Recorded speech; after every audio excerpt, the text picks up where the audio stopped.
back to another episode of the Double or Nothing podcast. I'm your host, John, and also with my co host, Dylan, here. Today is September 11th, 2024.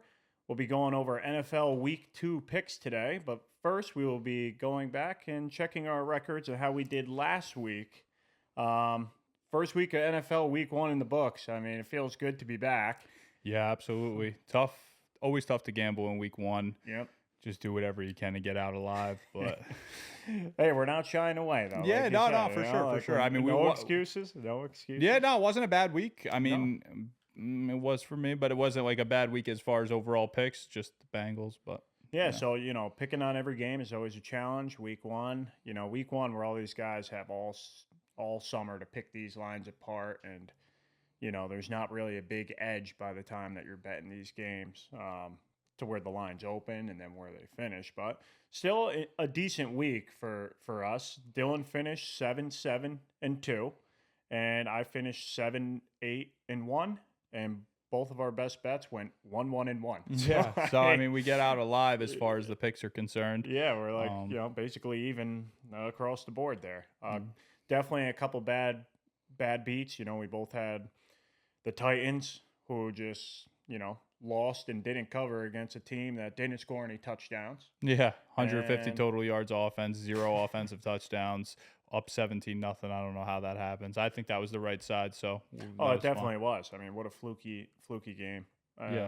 First time we got heartbroken in back-to-back primetime games. I mean, obviously not necessarily heartbroken in the Jets outside of a fan perspective, but I mean, we were on the wrong side of the Jets. Obviously, the Niners were the right side of that, but I thought the right side was definitely the Rams in the other primetime games. So that was tough.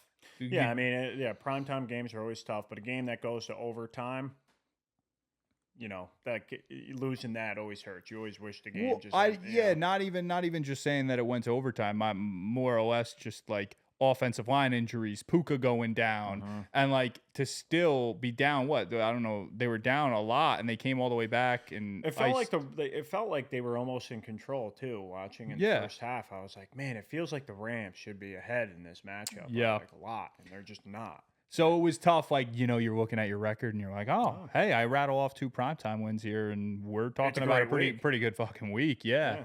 But you hit 55%, you're a professional. Yeah. And we went, back-to-back losses to hit the 500 mark. Just that hurt. Yeah, that's tough. It's tough. Especially, so. But hey, 500's 500.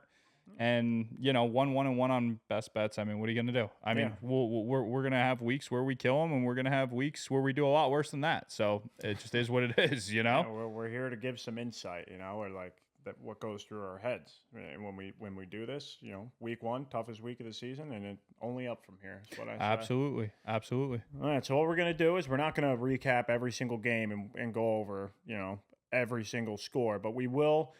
Throughout the picks this week, we will, mention stuff that happened in the games last week. So we're going to just jump right into it. Same thing that we did last week. We're going to start with the Thursday night game this week, and then we're going to go in order from Thursday night games, 1 o'clock games, 4 o'clock games, 8 o'clock games, so on and so forth. Perfect. Another great Thursday night game this week. Yeah. We have the Bills at the Dolphins. The line right now is the Bills are getting 2.5 at the Dolphins, and the over-under is 48.5. Yeah, it's a great game. Important game for guys like us with Jets fans. Big AFC East matchup. At least someone's gonna lose. Yeah. It's both week 1 performances were interesting by both teams. Looked like the Bills were gonna fall flat. Cardinals came out hot, which I was pumped about because I had the Cardinals in a little bit of a money line parlay, thinking that the Cardinals were a really good team to go in there and possibly even beat Buffalo, which looked like it was going to happen. And then, Bills came roaring back, and Josh Allen looked fantastic. And, they got back into the groove, which a lot of times is hard to do in week 1 to kind of go down like that and then snap back and come back. So kudos to Josh Allen and the Bills. Like they definitely performed well. And then Miami on the other end was a team who I thought if they got out to a hot start was just going to roll. And it kind of looked like the entire game, it just looked like the Jags kind of were the better team. and then that unfortunate fumble we talked about before by Travis Etienne Yeah. in the end zone kind of flipped the game on its head. Miami kind of gets out of there alive and wins the game by a field goal. Yeah, So sometimes we're on the end of being lucky too. In yeah, one sentence, one hand, the Titans give up a terrible to not cover, but on the other hand, ETN fumbles on the one where if he scores there, the game's probably out of reach. yeah, for sure, for sure. I mean, the gambling goes both ways. You get Yeah. lucky and you get screwed. But in this game Thursday night, it's in Miami, correct? In Miami. Yeah. It's in Miami. I'm gonna, for the sake of this game, I'm gonna, in a gambling perspective, I would buy the half a point to the push, and I would get the Bills at +3. That would be +3? my official pick because I think it's only -110 at the 2.5. Yeah. So I'd buy the Bills up to 3, and I would take the game at Bills +3. I'm going to go with the same thing. You know what? I won't even do that. I'll just take the Bills +2.5, honestly. I just, Wow. what? After watching them last week, it's a game they should have lost to Jacksonville. They got a lot of distractions right now going on with the Tyreek Hill situation. I don't think either defenses are good at No. all right now. Yeah. We saw the Cardinals kind of pick apart the Bills and, the Dolphins. Bills should have technically lost. I mean, not Yeah. obviously you could say that about any Yeah. game after rewatching it, but Marvin Harrison Jr. wide open, I wide know. open. I know. Number one, number two, I personally thought it was pass interference at like the 1 yard line on the Oh, yeah, on that definitely. on that last play too. Definitely. So yeah, the Bills defense was definitely not what was showcased for the But Bills. you know what? As good as Dolphins are in warm weather, the Bills are too. And you know what? Josh Allen actually showed me with this, they can run the ball. Yeah. And with Miami still has the injuries on defense, I don't think they're as good as defensively as maybe some people think they are. Jalen Ramsey, highly overrated. He got crushed by the Jags. Brian rookie. Thomas, He yeah. got crushed last week. I think the Bills can run all day on this team, and we don't know if Mostert and A-Chain are going to play. And Yeah, it looks like they're maybe like I think Mostert's pretty much trending towards not yeah. playing. As we're recording this now on Wednesday, both guys are up in the air right Yeah. now. So a lot of questions. I didn't really like how Tua looked. Listen, he's still going to hit Tyreek like he did the other day, 80-yard touchdown. Like you said, he's open for Yeah, he misses huge one a play. week. I mean, it's very frustrating to watch. It's what we talked about early on when we filmed those first couple episodes. It's like Yeah. Tua's timing is very good when he's on point and the offense is running well, but like it is very frustrating when they need a big pop and a play to kind of take back the game, and you see Tyreek just take off down the field and you just watch Tua miss him. It's very frustrating to watch. But I do think if there's one thing I can say about the Dolphins is I do think that they will bounce back and play a lot better than they played in week 1 this week. Yeah, they couldn't play much worse. to be Yeah, honest I with think you. I think they're going to bounce back. I think they're going to play better. I think it's going to be a close game. It's but division game. Like you Yeah. said, you get you buy up to the 3, you take the points, and it's probably going to be a field goal game. Yeah, I would buy the Bills to 3 just because I feel so much more confident taking the Bills getting a full field goal than that. Like the 2.5 doesn't really do anything for me. So This is a I would great buy teaser the- leg too. Like if you can get 6-point teaser, you could take the Bills up to 8.5. 10-point teaser, you're getting 12.5. Like Yeah. that's really good. And like But I said, with that stat earlier on that we talked about, or that I spoke to you about earlier, was I saw a stat, correct me in the comments if I'm wrong. I think Josh Allen's been 45 straight games without losing by more than 6 points. I Yeah, mean, that's I 3 mean, seasons, dude. That's insane. I don't know if that's true. I have to dive into it a little bit more, but if that's true, I mean, that's insane. I mean, one off any recent memory, like I can't think about. Yeah, I mean, so they always keep it close. So if that is the case, I mean, it almost becomes like the prime pick in a teaser. Yeah, But all of our concerns are still out there for the Bills. The defense is highly questionable, but you know what? At the same token, the Dolphins' defense is a little suspect right now too. But so you're gonna buy up points, Bills +3. I'm just gonna take Bills +2.5. We start the week off hot, taking 2 dogs, All road right. dogs on Thursdays. I love it. All right, first game in the Sunday slate, the 1 o'clock game. We are gonna get the Raiders going to Baltimore. The line right now is the Raiders +8.5. The over/under is 41.5. oof. Yeah, I'll let you start with this one just because I'm so in the air with this. I'll let you take the floor with this one because I'm toss up. This has been a line that opened up here at 8.5, went all the way to 10. Now it's back down to 8.5, which tells me that even the sharps have no idea kind of what's going on, what to make of this. But I did not like the way the Raiders looked. Who I thought Minshew would come out and do pretty well. but he kind of sucked against the Chargers. And the Ravens started off slow against the Chiefs, and then you saw the second half. They finally started to turn things around and Mhm. maybe flip. Maybe they figured something out with Hill over Derrick Henry. Maybe might be the way to go on a lot of the majority of these plays. And the Ravens having a couple days more rest and being at home to me gives them such a big edge. And I'm not afraid. It's like the one team where I'm really not afraid to lay points on because after how they played last week, where they were really upset with themselves in a close game, I could just see them coming out and pounding the Raiders. Yeah. You know, so and if any team that I feel confident doing it, then it's the Ravens. You know, I feel like I, Yeah. this is Yeah. either Ravens or stay away from me. But what do you I was think? really, really hoping the line was going to be more at like the 6 number.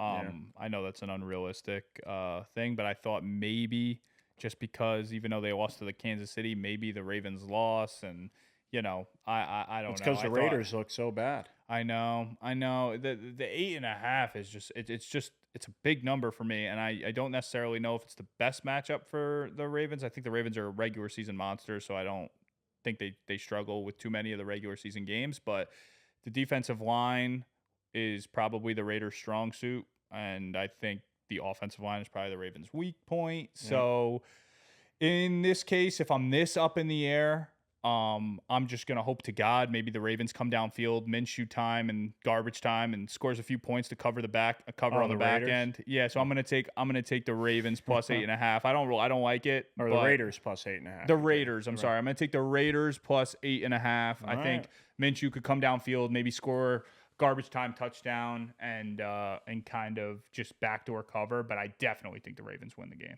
Yeah, you know what?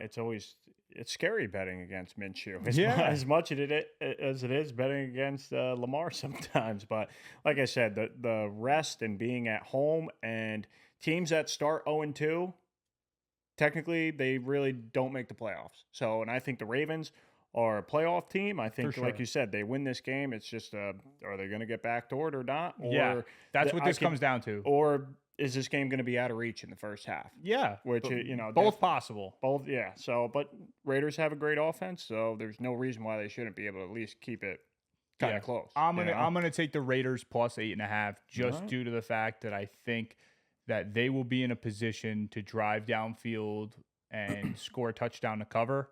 And I think that tends to be in that garbage time moment when I you see know. those easy touchdown drives that you're like, oh, You so know what is the most like stressful moment is like your team is needs a touchdown to get the backdoor cover, and they have the ball, and you're like they just need to score here, and I'm good. yeah, And it's like they're gonna go every four down, like they're gonna go for it on fourth down every time. yeah. So you get the extra play every time if it comes down to it, but still scary. Scary, yeah. Never happens when I need it to, but No, always happens when you don't. oh, Need it. absolutely, absolutely. But I will roll with the Raiders plus 8.5 in this situation. Don't love it, but I gotta make a pick. All right, on to the next game. We got another ugly game here. Is going to be the Chargers on the road against the Panthers. Line right now is Chargers minus 5.5. Over under is 39. Yeah, last week, like I said, I was embarrassed with myself that I gave out the Panthers, and I even said it while I was giving out the pick. But too much sharp money was rolling with the Panthers. I mean, like it was just like everybody that when you do your research, it looked like all the sharps had this like underlying factor that they thought that the Panthers are going to be better this year. They're going to be good. 4.5 is too much division game. I thought maybe the Saints had taken a step back, so I rolled with them, and I will never do it again. No. The Panthers are an unbettable team until Bryce Young has a breakout game. They're an unbettable football team. Even the defense. So I always have loved Justin Herbert. I've been a big Justin Herbert guy. So for him to cover the 5.5 doesn't seem like a big enough number to me. I think the Panthers are going to stink again until they prove to me that they aren't going to stink. So I'm going to take 5.5 pretty easily with the Chargers. I'm right there with you. It's the only way to bet this game. Yeah, listen, nobody's taking one of my the best Panthers. bets last week was the Panthers Saints and under 41.5, and the Panthers were just so bad that they just let the Saints cover it by themselves. Yeah. I mean, and that's like a middle of the road team, the Saints, in my opinion. So you got a Chargers team who's comparable. West Coast team traveling east is always rough, but I think Harbaugh has a different mentality with this team. You can see it in the post game. They want to establish the run game, and Justin Herbert, they're not going to rely on him as much. He's almost in the game manager role now. Yeah. But 5.5, less than a touchdown.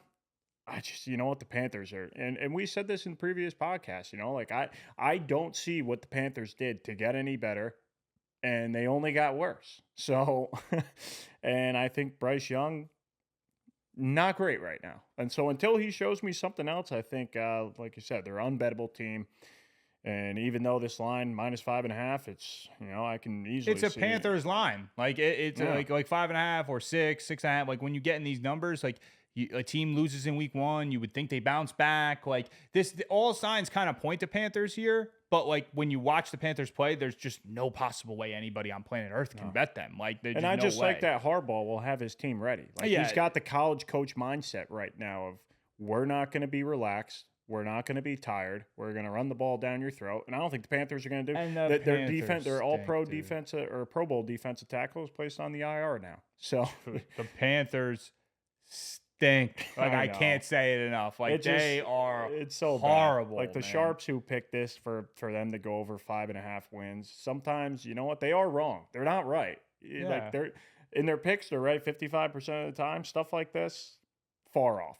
Yeah, that was terrible. And I Way even said off. to him, I hated myself for giving it out because I was giving it out as if like, I was so cautious even in the midst of me saying it out loud. I was like, I hate myself for doing this. So it makes me so mad that I actually like bought into like the little bit of the sharp action. Like I bought into it. And it scared me away from it. Yeah, Honestly, it and scared me. It oh, scared me just never again. into taking an over/under last week. That I was like, you know what? Everyone kind of likes the Panthers, like division game. So you feed into it, and you're like, wait a minute. And I even said this, like the Panthers aren't going to score more than a touchdown. Like, what am I doing? Like, what am I doing this for? But all right. So we're both on the Chargers minus the 5.5. Yes. All right, heading into the next game, we have the Saints at the Dallas Cowboys. The Saints are getting 6.5 on the road here. The over/under is 45.5. 46.5, I thought. Oh, 45.5 at BetMGM, 46.5 on DraftKings. Sorry. Okay, yeah. I had up the wrong thing. Oof. I like the way the Saints played in week 1. I don't really know how good they are. It's kind of impossible to tell because they played such a bad team. And, obviously Derek Carr looked good. Looks like he's back in action, a little bit healthier maybe this year. So it's going to be a tough one. Obviously, Cowboys came in, kind of put on a clinic early versus a really, really good Browns defense. Yeah. They kind of ran away with that. Deshaun Watson looked horrible, but Two teams that kind of played the same last I week, don't really know what to make of this game. I think the number is kind of Saints. I think it's a little too much to give a team that's kind of hot, rolling, confident, just scored 47 points or whatever they scored. But I'm gonna roll on the fact that both of these defenses I think are pretty good. I think they're both coming off good week 1 performances. I think it's going to play tight. I think it's going to be a little bit of a defensive battle. And I'm going to go under 46.5. I never do this. Never do this. We might have to put up a post or something. Well, you know what the problem is? The problem is that I'm a huge Dak guy. I'm a huge Derek Carr guy. And I don't really know which way to lean here. I think the numbers probably pushes me towards the Saints, but I don't feel comfortable betting against the Cowboys. So I'm just going to hope that the defenses play well. And I'm going to lean. I'm going to take the under 46.5 is going to be my pick for this game. Wow. You know what? I'll be the square then. I'm going to go Dallas minus 6.5. I love it. I like it. I think they're both teams that kind of had to play the same fashion where in the first half they just throttled so much that they were in such a big lead at first half in both their games. So, at one point Dallas, it was 30-3 at one point. And then Carolina the Saints were obviously winning 40-10 or 40-7, whatever it was at one point. So I don't really know what both these teams are. I know the Browns defense is supposed to be very good, and I know the Panthers are horrendous. So I know Dallas at home before their playoff game against the Packers, they didn't lose a game at home last Yeah. year. First game in Jerry's world. They look like a lot of people thought they were going to take a step back offensively. I didn't see it at all. Yeah. It looked like Dak was right in his groove. It looked Zeke $60 like million dollar man. like he's got his contract. These Yeah. guys are rolling, and I'm not really too concerned with this. I think 6.5. I think the Saints are riding their high horse right now, Mm-hmm. and I think Dallas, like the Saints, are happy they won that big game against the Panthers, and they look great. Dallas, I feel like they have their eyes set on a different prize than the Saints do. Yeah. Like they're thinking Super Bowl. Saints are hoping playoffs. Yeah. So I do like your under though. If I was to go there, that's kind of where I was thinking, and I was thinking the Saints offensive line. A lot of question marks going into their offensive line this year. And I think Dallas's defense, I think Derek Carr, we've seen this in the last couple of years, is one great week, one horrible week. Yeah. And he never pulled strings 2 and 2 together. So I'm gonna roll with the home team here, -6.5. Yeah. Call me a square. I just, you know what? I loved what I saw from Dallas last week. Yeah, me too. Me too. I think Dallas looked good, and I will say I don't hate the pick because I do think the NFL does kind of work in ways where you're way up here and then you kind of get punched in the mouth. Yeah. Come It back helps down that to both reality. teams are 1-0. Yeah, it's it like, helps. Which sounds dumb, but it's like, you know what? If the Saints, if they lost to the Panthers, then this would be an easy pick. But even if Dallas lost to Cleveland, I still would probably pick them. Yeah, It's no, like- I get it. I just think Micah Parsons is gonna be a big problem for Carr. Yeah. I think he's gonna get a lot of pressure to him. I think that the Saints defense overall always just tends to play well year in, year out. Yeah. So I think that both defenses are going to give the offenses enough problems where 46.5 to me seems like a high number to hit. Yeah, I think, So, like you said, I think like both defenses, and listen, Cowboys have a new offensive line too this year. Yeah, I That think adds the up. Saints got to come back down to reality. They're obviously not dropping 47. So I think that they're gonna come back down a little bit. I think that Dallas can maybe get out to a little bit of a lead, kind of run the ball, keep it down, and maybe the Saints backdoor cover in a garbage time situation. But I like Dallas. I like Dallas to win the game. Yeah. The number's a little weird for me. It's too much of a Saints number for me to roll Dallas, so I'm going to take the under. All right. On to our next game. We have a little 2023 playoff rematch. It is the Bucks at the Lions. The Bucks are getting 7 right now. Over under is 51. Yeah, I like the Bucks. I like the Bucks getting 7. I mean, I've been a Baker guy since day one. Having arguments with friggin' Goot on Xbox about how I think he's going to be the man. I never bought into the Johnny Manziel 2.0 arguments. I like Baker. I think he's a gamer. He's playing well. People kind of forget that he has, the Bucks made the playoffs last year, and last year it was the Saints are going to win the division. This year it's the Falcons are going to win the division. But nobody really talks about how the Baker and the Bucks are a good football They finished off They finished off the year last year. Unbelievable. Yeah. I mean, everyone anointed Jordan Love and the Packers as the third best team in the NFC last year, and the Bucks went in there the third last week of the year and beat the crap out of them. Yeah, So- I like Baker Mayfield. You're going to give me 7 points. I mean, it would have been really nice. Like you said, I think it bounced around to the 7.5 number. Teetered. It would have been really nice. I would never buy a point to win. I'd only buy a half a point to cover, to push. So I'm going to stay with the 7. And I like Baker. I think Baker, Mike Evans, Chris Godwin. I mean, I like their team. Rashad White. Both. I think I like them on both sides of the football. I think Baker's a gamer.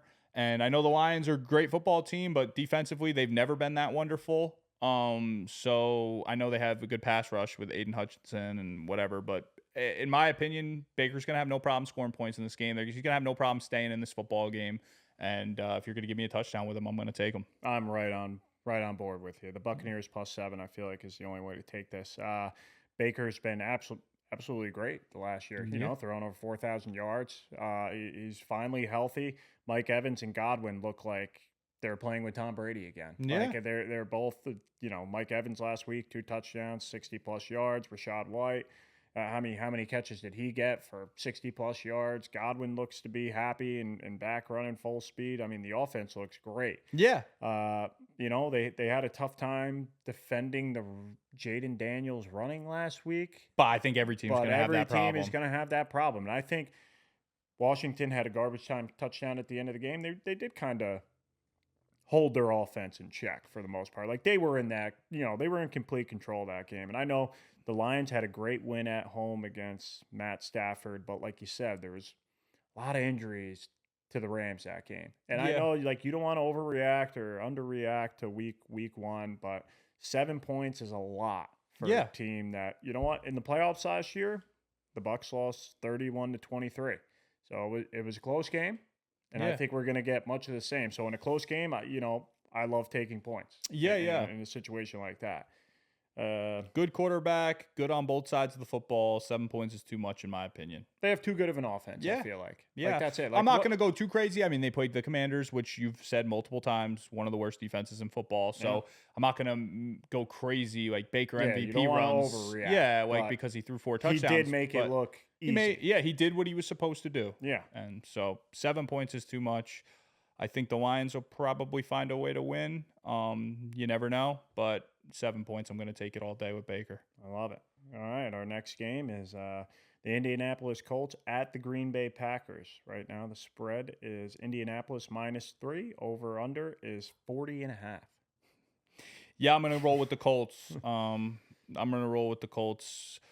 Malik Willis is looking like he's going to be the starter, and that guy stinks. Yeah. So he would have probably a hard time. I'm surprised he's even a backup, if we're being totally honest. I'm surprised he's their backup. Yeah. They're a team that has playoff aspirations. You bring someone in who's a little better than that. That's terrible. You bring in a veteran guy. I mean, and real quick, without cutting too far off the game, because we didn't even touch on it, which we need to touch on it. Jordan Love is not that guy. Like, he's just not that guy. Like, I know he got hurt, and hopefully he's okay. Yeah. But, obviously you never missed a lot of throws. You never want to see anybody get hurt. But him versus Jalen Hurts had what I said before. They had an absolute fucking duel to prove who's more overrated. And at the end of the game, I didn't know who to choose. Like, they played... Like, the numbers will say whatever they're going to say, and the box score will say whatever it's going to say. I watched every throw, every snap of that football game. Jordan Love and Jalen Hurts, like, they're just not as good as people think. And that game proved it, in my opinion. So I had to say that because we've talked so much about these two guys, and I've gotten so much flack for saying that these guys aren't as good as people think. And at the end of that football game, Jalen Hurts was purposely trying to make the Eagles lose. And like throughout the whole game, unless there was a receiver wide open, I saw Jordan Love throw back-to-back interceptions that were dropped. And then he gets a wide open Jalen Reed for a touchdown. And then everyone goes nuts, and that's why people think he's good. If that should have been a pick six, and then at least at bare minimum another interception before that throw. That Eagles, even though they covered the spread, won by 5. They should have won by double digits. It should have been a pick six there. The first interception by Hurts was awful. The second one, after going back and watching it, I watched another clip today, where A.J. Brown was running like this with his hand open. He throws it to him, and when he goes to make his break to the ball, slips and falls. Yeah. So it wasn't from like the side angle that they show these games on. It looks like a horrible pass and bad decision, which overall it probably was. He probably just should have thrown it away. He should have. That's my point. The slipping and the falling, because you got to appease A.J. Brown. I know. It would have been the Brazil field. I know. The Brazil field was bad. I get it. But the quarterbacks are just as bad. You know what? I will say it's a small win for me because Hurts played better than Love. Yeah, that's true. That's true. I mean, but they both. I mean, hey, listen. We got a lot of football to play, so I'm not gonna harp on it. Can't kill them. But I was like a kid on Christmas watching that football. Well, you know what's gonna happen at the end of the year when Love comes back? They'll be like, dude, week 1 he had a sprained MCL. I know. That's why I said I was so mad that he got hurt. I mean, obviously I never want to see anybody get hurt, but I was not even mad because he was hurt. I was mad because it's like the excuse train comes rolling into town for Jordan Love. And it's going to be, oh, well, Jesus, what do you expect? The guy was hurt all last year. Yeah. I mean, of course, he was on 16 pace weeks to do from this. now, it's going to be like, dude, I mean, they almost beat the Eagles. Yes, for an MCL. He says, I can't. These two guys, they're gonna freaking haunt me with. All right, back to your pick for the Colts and the Right. Colts Packers. Back to it. I take the Colts if Jordan Love was. I'm just kidding. I'm just kidding. I like the Colts. I think Anthony Richardson showed some freakish ability. That throw was incredible. Awesome.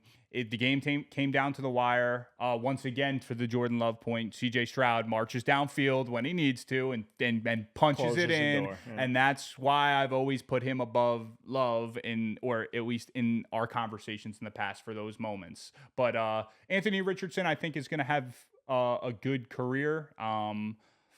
He's very hot and cold, but when he wows you, he wows you. I mean, like, he's falling over, throwing the ball 65 yards in the air. He's running all over the place. He put his head down, slammed through those defenders to run it in for a touchdown. So if Malik Willis has got to go up against that, I'm gonna take Anthony Richardson every time. Yeah, I'm right on board with you with the -3. Oh, the over/under is too low because I really do think that, like, the Colts could score 30 points in this game. But I could also see the Colts kind of, playing it safe. Like, hey, let's make Malik Willis beat us. Oh, you know they could be run. They could be run heavy all day. Yeah, they could be run heavy. Which Anthony Richardson, Jonathan Taylor, you basically have two running backs coming at you. And I feel like this could be a low-scoring game. I mean, I'm going to take the Colts -3 because at worst you feel like, hey, at worst I'll push. But also another thing to look at maybe is the Packers team total under. I know they're at home, but they don't know what to make this line because of Malik Willis, because no one knows what he can do. He's almost afraid to throw the ball. I am so low on Jordan Love, and Malik Willis is about like even with me being as low as I am on Jordan Love, he's got to affect the spread by. I mean, it's got, like, if Jordan Love plays this game, I don't. What do you think? If Jordan Love plays this game, it's 3.5 Packers 4 maybe. Yeah, probably. I mean, both teams coming off losses, but both teams were expected to lose. So. I would say if Jordan Love plays this game 4, this is almost a 7-point swing with Malik Willis. And it might not be enough. Malik Willis is bad. He's probably not even in the top 50 best quarterbacks in the league right now. Yeah, no, he's bad. Truly, he might not be the top 50. He's bad. The Colts are going to win this football game.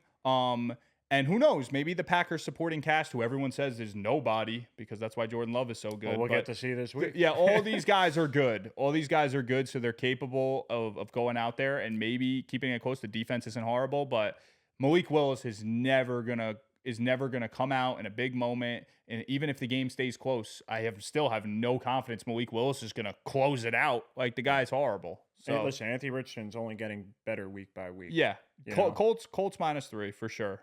Right on board. All right, next game. The Browns are at the Jaguars. The line right now is the Browns are +3.5. Jacksonville -3.5. The over/under is 41.5. Yeah, this is where you start to get into the bounce back games. The Browns played really bad in week 1 against the Cowboys. Deshaun Watson looked horrific.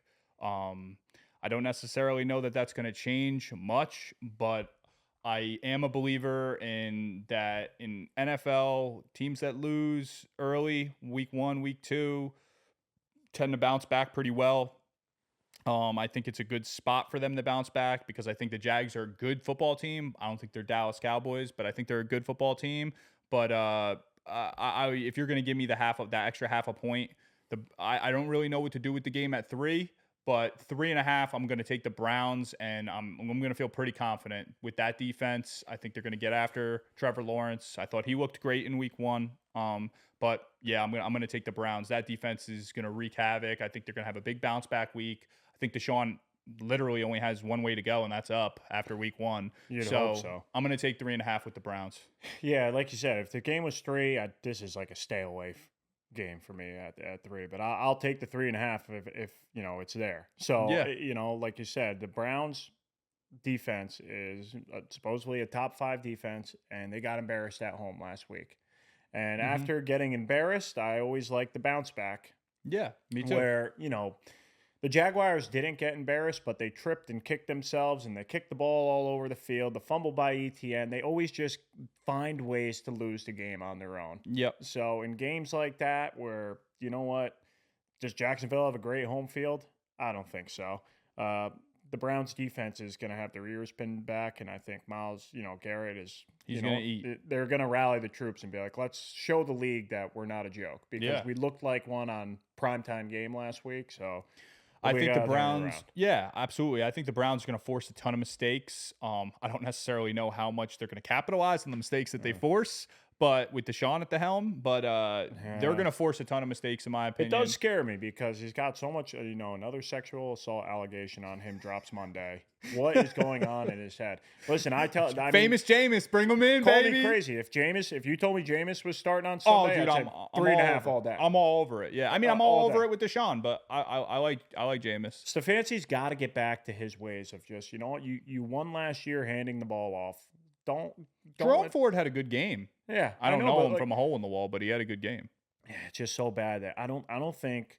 And this is what's scary about it, is Deshaun didn't complete a pass over 10 yards last week. Yeah, that's embarrassing, yeah. Yeah, and all their points were garbage time. So they have a lot, you love the bounce back spot. It would be nice if it was against a team that maybe won and then, come back. But both teams are 0-1. Neither want to be 0-2, but defense wins championships. Hopefully the Browns. Yeah, I'm going to roll with the 3.5 and the Browns. Yeah.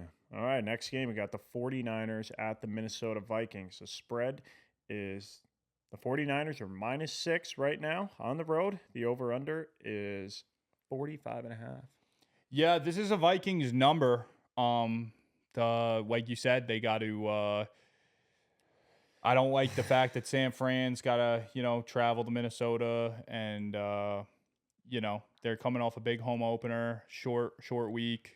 They're going to travel on the road against a team that's confident, played well. I mean, they played the Giants, so it's not the craziest win, but it's definitely solidifies their confidence that, hey, we can go out here, we could score points, we can win football games. Their defense played really well. I think the Jets kind of showed their weakness in the run game, and I don't think that this kid is going to run all over the Vikings. But maybe, but I in my opinion, I am just, after watching the Niners, it kind of just like it pulls you back down from a Jets fan back to reality, and you're like, okay, the Niners are just unbelievable. So yeah, I'm not, even though the number says Vikings and the game kind of feels like it can be Vikings with the 6, but I'm gonna have a real hard time taking anybody but the Niners in their games this year. So I'm going to roll with the Niners -6. I'm going to roll with the Niners -6 as well. I mean, for all the points you just made, I know like the Vikings could be a good team. I don't think last week was any indication of what team they are. The Giants were awful. Mm-hmm. They couldn't do anything. The linebacker, I think, came out today and said he felt sorry for Daniel Jones. Like, it literally felt sorry for him. That they just couldn't score points. And you know what? They had a pick 6. If they don't have the pick 6, it's 21-6. The Giants was a road game for Minnesota, so obviously a great win. I still think, Sam Darnold could be great. Oh, man. I think, like, you look back and you take a step back and you look at the number and like, wow, 6 for a team, like, you know what? That could be good. What, for a home team, getting 6 points, crazy. I think the 49ers have the best roster in football, up there with the Eagles. And Brock Purdy look good. Like, so enough still with the people who are like, Brock Purdy, top 10, period. Oh, yeah. Like, stop. Like, I'm done hearing that he's not. Like, it's I can't listen to it anymore. I don't think 6 is enough, honestly. I really don't. I don't know. Minnesota may be a slightly below middle of the road team. Maybe they're like 20th in the NFL, and the 49ers are 1, 2, or 3. So to me, the 6 points is not enough. I'll take it with the 49ers. I think they can run all over this team. I think they could pass all over this team. Brock Purdy is... Yeah. No. I agree with you just because the Niners are the Niners. But I don't think... Yeah. I wouldn't say it from the standpoint of the Vikings are so bad that that's why it's going to happen. I think it's more... Like, your comments are more in favor of the Niners than they are against the Vikings. Yeah, like, listen, the Vikings aren't a terrible team. But they beat a really bottom 2 team. Yeah, true. Bottom 3 team. So it's like... Obviously, it was a road game. First game of the year. But I think we've seen Sam Darnold struggle against great defensive teams. I know he played for them last year, so maybe that is kind of the number might be baked into that he kind of knows their defensive system. He played against it for a whole year. Yeah. Does that change your thoughts at all or not really? Yeah. I mean, like, yeah, I guess. I mean, The 49ers are bullies, dude. That's how listen, I think of it.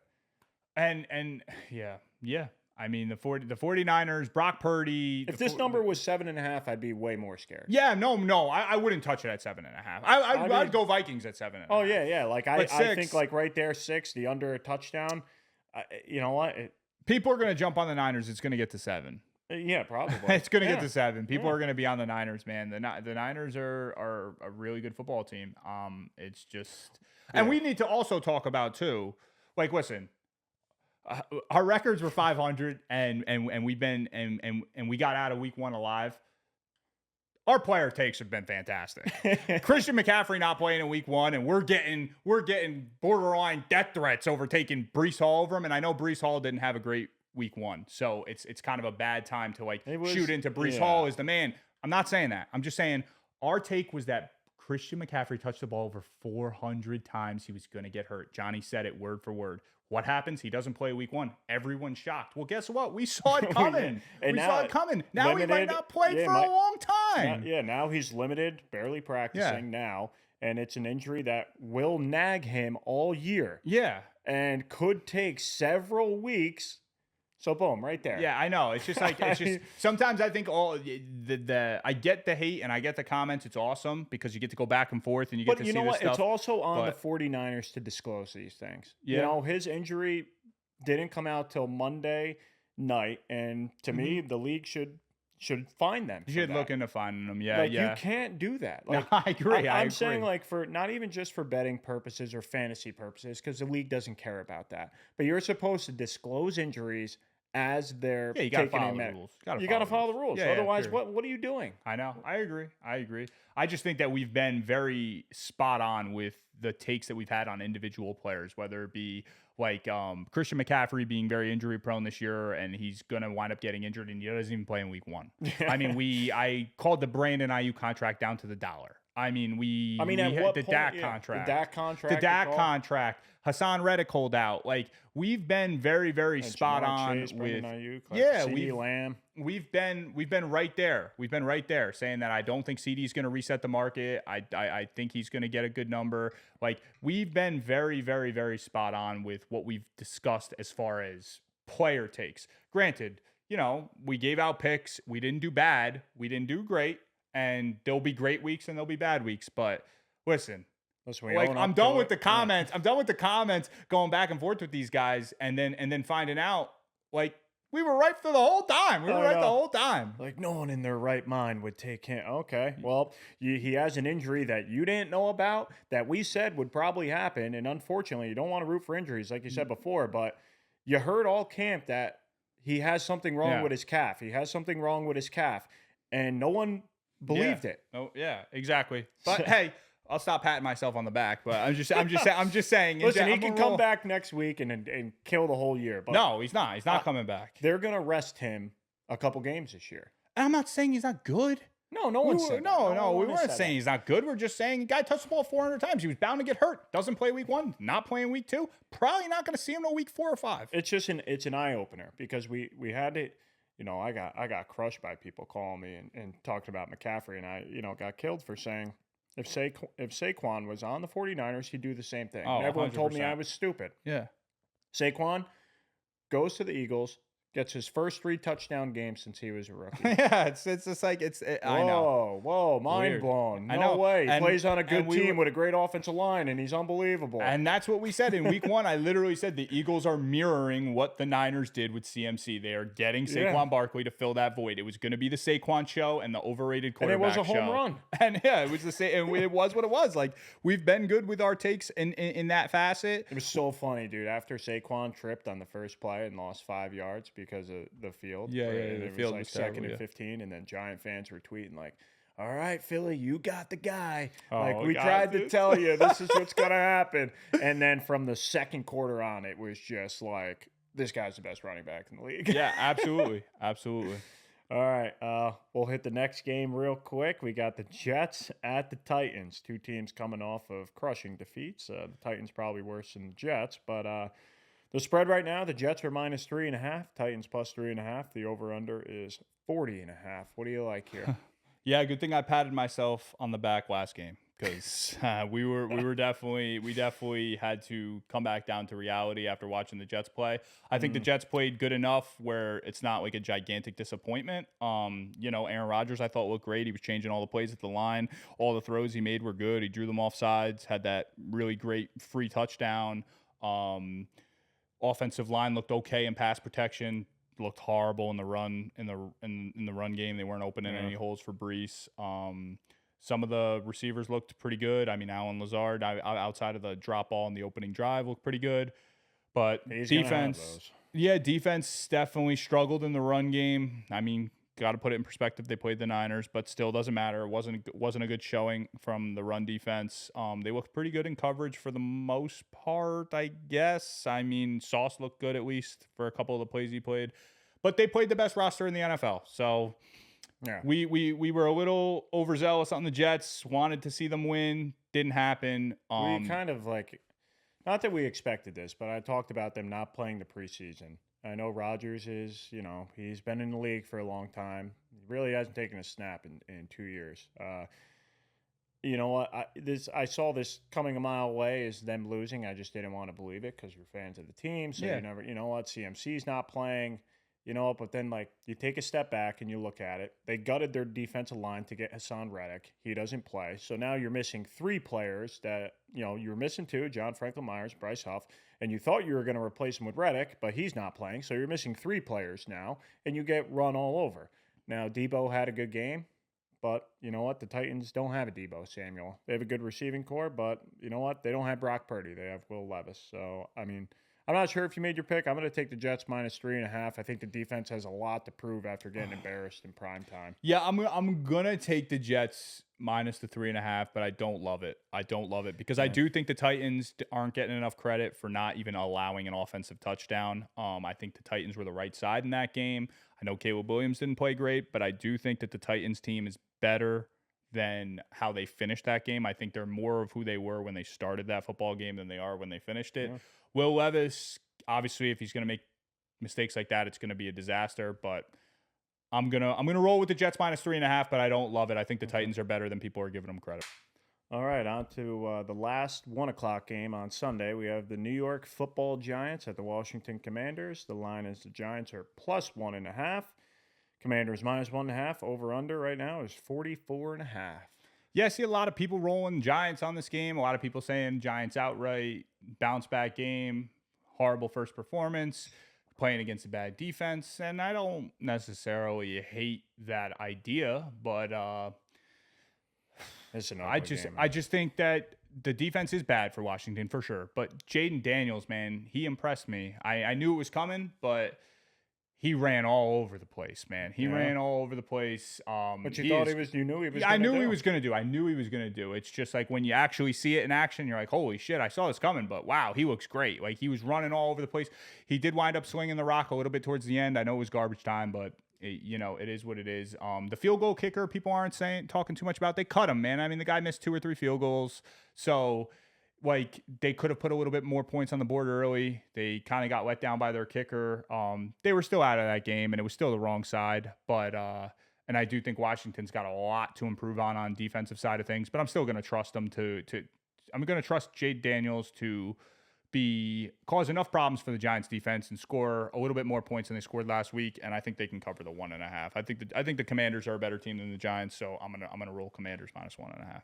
Yeah, it's just such an ugly game. I have no idea what to think about the Giants at this point because you picked them against them last week and I picked with them and you were spot on and I was dead wrong. I thought the Giants would kind of come out and look like how they looked 2 years ago. But now, you see the thing since Danny Dimes has gotten his contract, he has more pick sixes and touchdowns. Yeah. It's like, and then you watch their offense. Hey, maybe Saquon really did carry this team more than what was let on.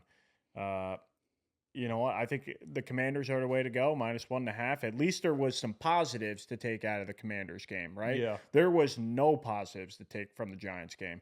Their defense looked bad. Their corners looked bad. They got no pass rush on Sam Darnold.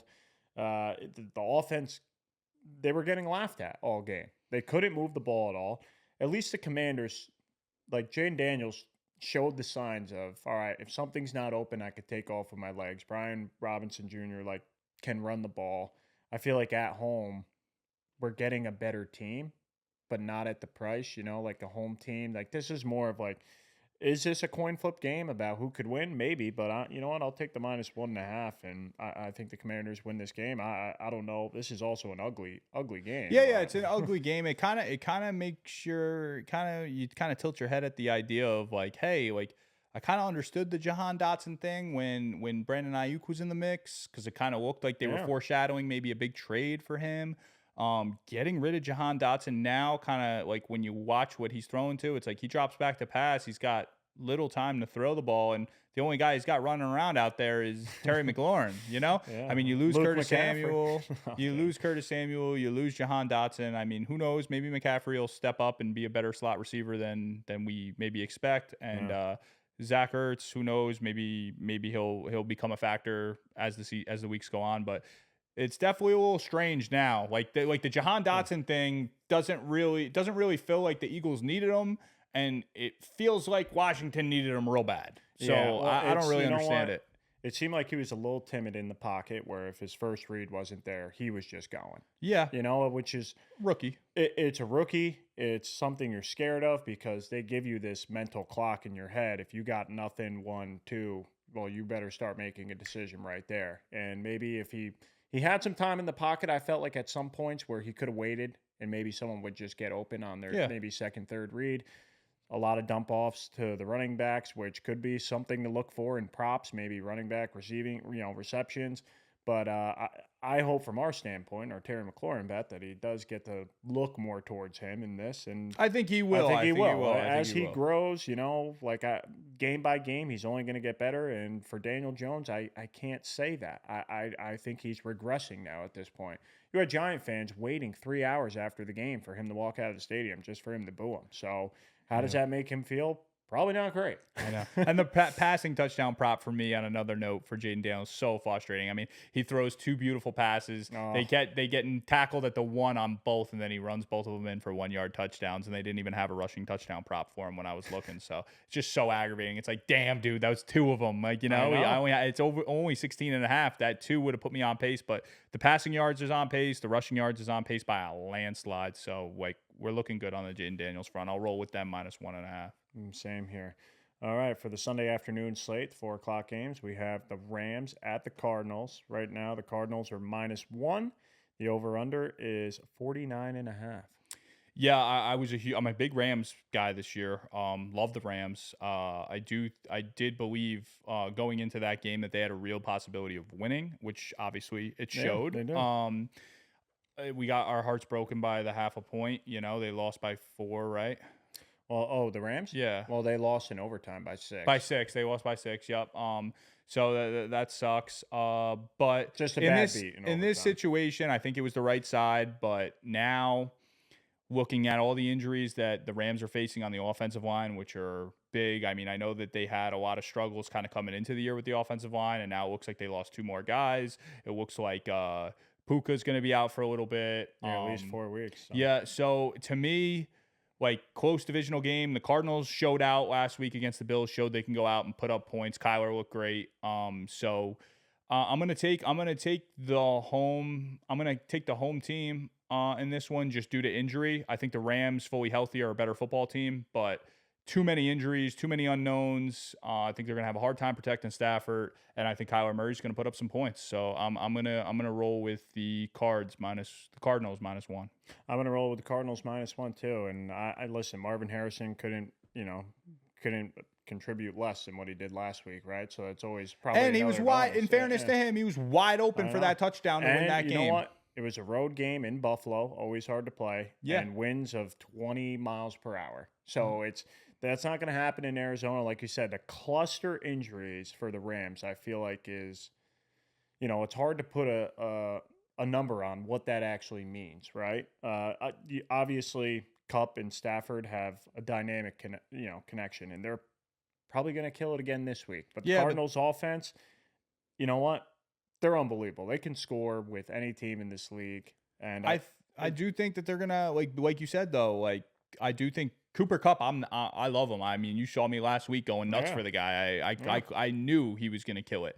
But Puka, contrary to popular belief, Puka helps Cooper Cup. He Oh doesn't hurt yeah. him Oh, because now Cooper's gonna get doubled all game. yeah. So Listen, and it it's a might not different matter, situation. but it's like still, it's like they got to go in now and re-game plan and redo what they're.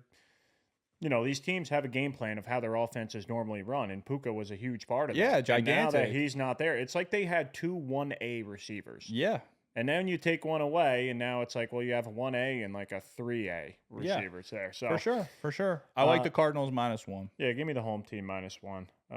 All right, the next game is the Bengals at the Chiefs. The spread right now is the Bengals minus or plus 5.5. I'm sorry, over under 47.5. This is so hard for me to do because the Bengals fucked me last week. Fucked me last week. I mean, I had That's them in the 2 teasers. I told you it was dangerous to do on the podcast, and I turn around, I do it yeah. anyway because I loved it, and it was just the Listen, game. early lines we get, information. It's like sometimes you make out well on the early lines, but sometimes what you miss is the close game information that comes out. T. Higgins not playing, and Yeah, Jamar Shamar Chase like only going to play an a little bit. Yeah. illness. Like, It was a heartbreaking loss for me in week 1. Definitely not the way you want to start the season. I mean, they were the only leg of both teasers that didn't cover. yeah, And all they needed to do was win. Very heartbreaking. But with all that said, I'm not going to bet this game out of spite. I'm not going to like shy away from the Bengals. To me, this game screams Bengals, man. I'm bounce back central. Joey B plays fantastic against good competition. I think he's 5-1 against Josh Allen and Mahomes, and he's like 0-5 against the Jacoby Brissetts of the world. You know what I mean? Like Jacoby Brissett and like a couple other guys they listed. Like he plays down to his competition and he plays up to his competition. So I personally believe that Joey B, the Bengals, they're going to come out this week. They're going to bounce back. They're going to fire on all cylinders and give me the points in the Bengals. I think the Bengals have a real chance at maybe even winning this football game. I know a lot of people are going to shy away from them because they broke so many people's hearts, but give me the Bengals and the points this week. I'm confident in Joey B in a big moment against a good quarterback, against a good team. I think he plays better in those situations. I'm doing something a little different here. I'll go with the under 47.5. I went under in the Chiefs game last week and it missed by a half point, and I'll do it again now that I'm getting 1.5 more points. Does Joe Burrow bounce back? I have no idea. I mean, without T. Higgins, it's tough to tell. You can see him on the sideline. I sent you that video of him shaking at his wrist. I feel like he's not all the way healthy. Mm-hmm. He's 6-8-1 in the month of September. He's on the road.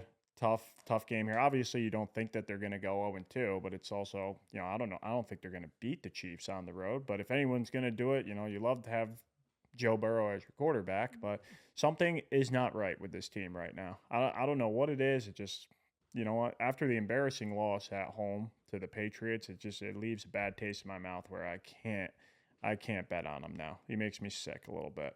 But I'll take the under 47.5. I feel like the Chiefs defense is good enough, and I don't know if T. Higgins is going to play, and I don't know what Jamar Chase we're going to get.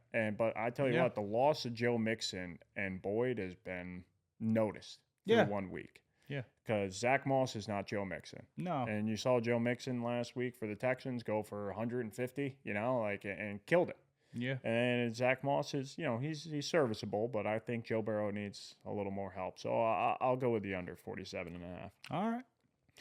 All right, another ugly game here.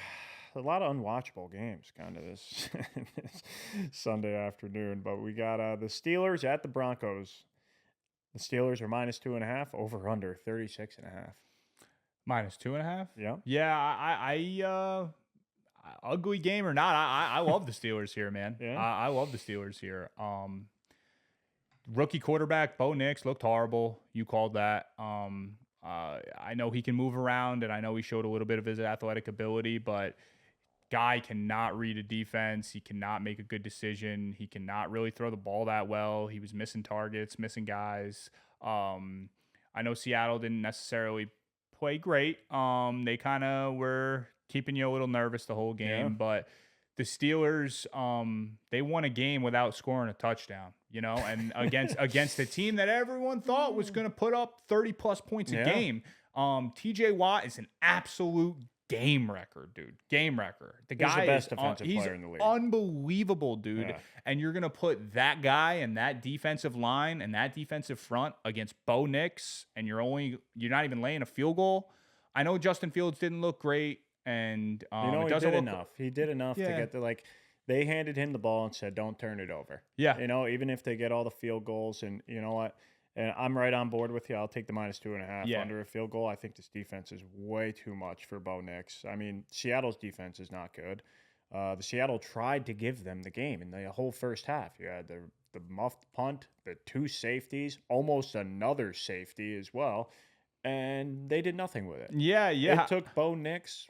I heard this today. 34 attempts to break 100 yards passing. Yeah, And you he's nailed in that on for the a, head. he's in for a rude awakening against his defense. Yeah, you nailed it on the head, man. I mean, Bo Nix is not good. And the Steelers, It's early. the It's early, Steelers but, defense is for real, man. The Steelers defense is for real. That defense against a rookie quarterback, and I don't even have to lay a field goal, man. It's It's like even though they taking the don't Steelers. score, sometimes Mike Tomlin just wins games like Yeah, this. it's true. Like he gets True. his team up for games like this. They're hey, no opponent is worse than us, and no one's better than us. We got to play them all the same, and I Yeah. love that defense. Give me the Steelers -2.5, man. I'm rolling with the Steelers in that defense. Yeah, so that'll do it for the 4 o'clock games. We have the Sunday night game. We have the Bears at the Texans. The Bears are +6.5. Texans -6, over under 45.5. Yeah, I saw that you could get it at 6 on DK. Is that still a thing? Yes. Okay. So, listen, 6 and 6.5 is a big difference. On DraftKings, it looks like the line's at 6 right now. It's definitely a Bears number. But Caleb Williams just showed me nothing, man. I mean, the guy just couldn't figure it out. They had under 150 total yards, didn't score offensive points at all. And the Texans have just got a dog, man. CJ Stroud is just the definition of find a way to win. And some plays on 3rd and 4th down, dude. I mean, he fell over and got up and slung it sidearm to the guy for the first down. I mean, he is what Caleb wants to be. Yeah, CJ Stroud is official, man. CJ Stroud's legit, and I think that the number's high, especially with the talent that the Bears have. But right now, man, Texans are looking like they're about to meet the hype. I know it wasn't an impressive win, but because it was only a 2-point win, and I think a lot of people expected a little bit more out of them. But for CJ Stroud to come down in the final couple minutes of that game and put it away just shows me the kind of quarterback he is, and that I knew he was, because that was kind of why I had him above Love and those other guys, is because he gets it done towards the end of the game, punches it in, winning ticket guy. So I'm gonna roll with the Texans -6. I'm gonna take it on DraftKings, so I don't have to lay the extra half a point. And I'm pretty confident that the Texans could roll in this game. I'm right there with you. After watching the Bears offense last week, I don't know how you could take them getting any points. Like CJ Stroud is not going to pull a Will Levis. He's not going to throw a stupid pick 6, fall to his knees, and put his hands on his head like, why did I just do that? Because he just would not do that. So, home team, the Texans are who the Bears want to be. They want the great 3 wide receiver trio that the Texans have. They're just not as good. Caleb Williams wants to be Stroud, and obviously he's not as good. And they want Joe Mixon. They have DeAndre Swift, who's not as good. So on all, as a core, the Texans' offense is much better. The Bears' defense is great. Don't get me wrong. Like, they're Mr. Takeaway, like they're a takeaway defense. I mean, they figure out ways to get takeaways, so that's dangerous. But primetime game, I don't. The Texans aren't going to make the mistakes that the Titans did. They're just not that type of football team. I agree. The Titans are young, inexperienced, first year head coach. I mean, talk about a team that misses. The Titans. Not to go back through this, but that would never happen on Vrabel's watch. I feel like Yeah, the muff punts, bad pick six, but that's neither here nor there. I'll lay the 6 points with the Texans as I well. like it too. I like it. All right, last game of the week we have the Falcons at Philly. Your Eagles. Right now the Eagles are -6.5. Over under is 47.5. The Eagles are obviously the better football team. Kirk Cousins is another guy I was high on. Had a dog shit week one. Jalen Hurts, I don't think played great in week one. I think he was probably the weakest point of the whole Eagles performance. But they are the better football team. I mean, I think that's pretty evident. I think they're the better football team. 6.5 though seems a lot. Seems like a lot. What I'm gonna do is a similar thing. We're gonna finish off the way I started. I'm gonna buy a 0.5 point for the push, and I'm gonna buy the Falcons up to 7. And I'm gonna roll with the Falcons, man. I know it's primetime Kirk. I know he's not doesn't really necessarily even look like he's fully healthy, maybe even yet. Didn't have a good showing, but the Steelers defense is official. I know that, and I think the Eagles defense is definitely an easier matchup for him. I think that the offense is going to be able to move around a little bit more than they did against the Steelers. I think Kirk's going to have a little bit of a bounce back week, kind of prove to everybody the Falcons can be what people thought they were going to be. So as a little bit of insurance, I'm going to buy the 0.5 point to 7, and I'm going to take the Falcons +7. I'm going to lay the 6.5 in the Eagles, and I'm not very scared about it at all. They get the 2 extra days rest here. After the Falcons answered all the questions that I had for them in the preseason. Kirk hasn't played live. Everyone wanted to kill the Jets because, why are they good? Rodgers is old. He tore his Achilles. Well, so did Kirk. They're very similar in age, and Kirk tore it 4 months later than Rodgers did. So why would it affect one guy but not someone else? I think myself included, we were really quick to give the crown to the Falcons. They looked awful the other day, like terrible. Yeah. Even coaching decisions, they did not look good. Kirk last week, you know what? 1 touchdown, 2 picks, 155 yards. I mean, going into Philly, this is no brainer for me. I get 2 days extra rest with Philly. I get better offense. And I get primetime Kirk to go up against. I mean, this is the 3-headed dragon right here. Yeah, like, this is great. Like for me, so to me, it's an easy pick right here because the Eagles are so used to playing in primetime games. They thrive in it. First home game of the year. They're crowd's going to be rocking for sure. And I've seen Kirk say, his hands start to shake, his heart starts to beat a lot faster in those primetime games. A lot of eyes on him. You know what? And everyone on that team, you know what? They're a dome team, and they're playing out in Philly on a Monday night. So give me the Eagles -6.5. Okay. All right. So that's going to wrap up the regular lines for the week, but we'll get into our favorite 3 picks right here. These will be our favorite 3 straight bets that we like throughout the week. So Dylan, we'll give you the honors. Who you like first here? Yeah, I have 3 games written down, obviously, for our 3 best picks. I don't really know where to grade them, but you know what? After kind of doing this podcast and kind of talking myself through some of these games, I'm going to pick my number 1 pick as the Steelers -2.5. I hate you. I was going to do the same thing. Oh, okay. I mean, hey, we can both have it. It's a double best bet, man. I'm gonna take the Steelers -2.5, man. I wasn't necessarily all in on the Bo Nix is terrible train. I kind of wanted to see it firsthand, and I did. So I saw that Steelers defense firsthand as well. Like, watched a lot of that game, and they're for real, man. So I'm gonna roll with them -2.5 as my bet of the week, as just a straight bet, standalone spread. Give me the Steelers -2.5. If that over-under wasn't 36.5 and was like 38.5, I'd be all over the under. But one bad turnover, which I think the Steelers could have. Yeah. A couple. They could have defensive touchdown this week. Yeah. I think Watt's on a different level right now. Mike Tomlin's got this team saying no one believes in us. They're going to win this game. And if you're going to give me under a field goal, like you said, Bo Nix did not look good last week, and I don't think he's going to look any better against this defense. Lock it in. That's my number 1 too. Lock it in. -2.5. Give it to me. Same number 1 bets. Lock it in. All right. All right. What do you got? Second one. My second one, I am going to see. I'm back and forth between 2 games. So you know what? I will do. You know what? I'll lean I'll lean Chargers -5.5 for my All second right. one, just because of how horrible I can't get over how bad the Panthers played. And I'm such a big believer in Justin Herbert. I know he doesn't have the same weapons he's had in the past, but I just think the guy is just so talented. He can make anybody who's around him a lot better. I think Jim Harbaugh is gonna come in, change the culture, which, like you said, we already kind of saw it a little bit in week one. Like, I think he's going to create a winning culture over there. I think he's going to change even Herbert's mentality to be more of like a winning Yeah. mentality.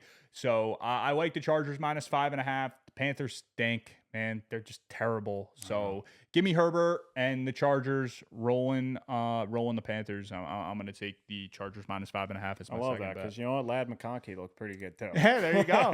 That was a You good know, pick by I you. think Harbaugh is really like, you know, you could see he's amping him up. He's trying to be like, let's be happy we're winning. Yeah. Like, don't. That's all that matters. Like, we're not here for individual glory. We're here as a team. Yeah. Even though as much as I think Harbaugh's a cornball and he's kind of annoying and he probably shouldn't be coaching for what he did at Michigan, but I mean, National champs, baby. that 5.5 is nice. Yeah. My second pick favorite is the Eagles -6.5. Oh man. Extra Okay. rest, primetime Kirk, best offense in football up there with the 49ers. Listen, you know what? The Falcons defense looked good against the Steelers. They held them to a bunch of field goals. Well, the Eagles don't settle for field goals sometimes. They settle for touchdowns. And I think like 6.5 is just not enough for Kirk Cousins. I'm sorry. I think like he's taken a big step back this year. Didn't look good. I don't think the Achilles is fully there. And if you know what, if it does, it's going to take a couple weeks for them to gel together as a team. Where I think Philly, like you said, with Saquon coming in, they're just running on all full throttle. Yeah, here. yeah. Battle of the Birds, baby. Going with the Eagles. All right. My third pick is going to be big bounce back week for the big old Browns, baby. All I'm gonna take the right. Browns plus I'm Three gonna and a take the half. Browns plus 3.5. Yeah. Don't I think I'm betting the number more than I'm betting the team. 3.5 to a team who I think coming in, I think a lot of people thought the Browns were going to be a top 10 football team. Maybe not 10, but Well, right yeah, in that right number. there, Yeah, right right in there. that number. And I don't think people really thought too highly of the Jags. So now they have this horrible loss. Like I think if week one went a little bit differently, I think that the Browns would be laying points maybe even in this game, maybe one or two. So I'm gonna roll with the Browns getting 3.5. I think it's just too much.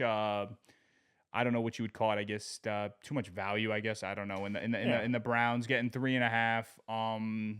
You know that defense is too good to be given too good to be getting 3.5 against a team that's kind of just somewhere in the middle. Well, you feel like they're going to wake up at some point, right? Like, Yeah, you know what? Like, they got bullied last week by the Cowboys, so you got to love bounce back games for a playoff team that has playoff, absolutely. and both teams do. So, but you'd like the score to be close there. My third one is I'm going to do the Bengals and Chiefs game under 47.5. I Ooh. still don't know what Bengals I'm going to get. Don't like Joe Burrow in the month of September with Zach Taylor. Both bad records, not great offense performances. The loss of Mixon and Boyd, I feel like, are just like so heavy on this team. Their offensive line still looks terrible to me.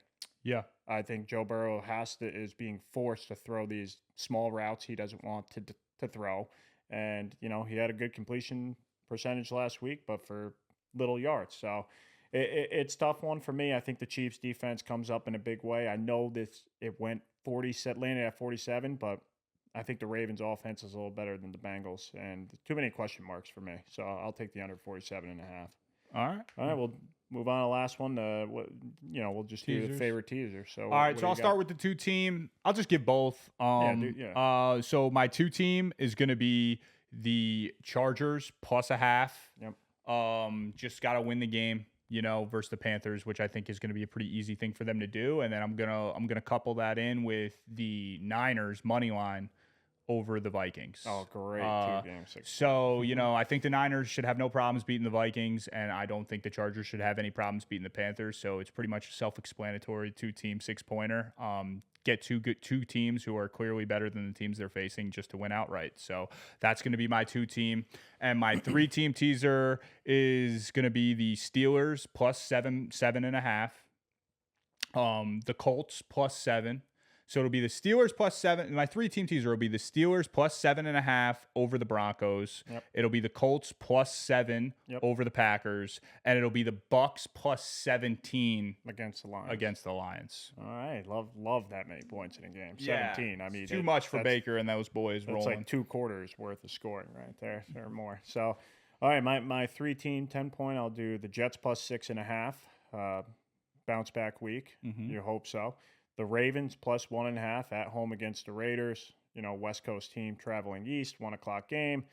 Ravens aren't going to go 0-2. Yep, I like it. I'll take Indy +7. They're on the road against Malik Willis. Even if they lose this game, it's not going to be by more than a touchdown.